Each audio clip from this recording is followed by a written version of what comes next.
আমাৰ তেজটো মানে কপি উঠিছে আমাৰ যিটো ঘটনা আমি দেখিলোঁ। যোনে ঘূৰিব গৈছে ফুৰিব গৈছে সিহঁতক মাৰিছে। তাত কোনো নিৰাপত্তা নোহোৱা নিচিনা হৈছে। দুখ লগা ঘটনা।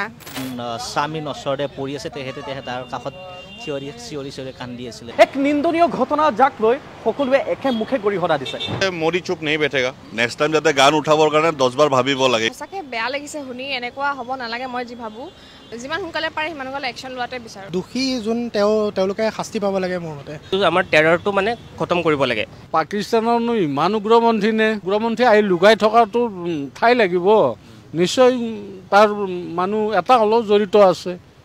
তাৰমানে ঘৰটোৱে ৰাৱণ বধ। ভাৰত চৰকাৰক আমি সকলোৱে অনুৰোধো কৰিছোঁ আৰু এটা আমাৰ দাবী যে ইয়াৰ এটা উচিত তদন্ত হ'ব লাগে আৰু দোষীয়ে শাস্তি পাব লাগে। টেৰৰিষ্টসকলক সম্পূৰ্ণৰূপে শাস্তি দিয়াটো চৰকাৰৰ দায়িত্ব হয় আৰু এই দায়িত্ব পালন কৰিব বুলি আমি সকলো আশাবাদী। চৰকাৰ বেলেগ হৈ থাকিব কিন্তু দেশ একেখনেই।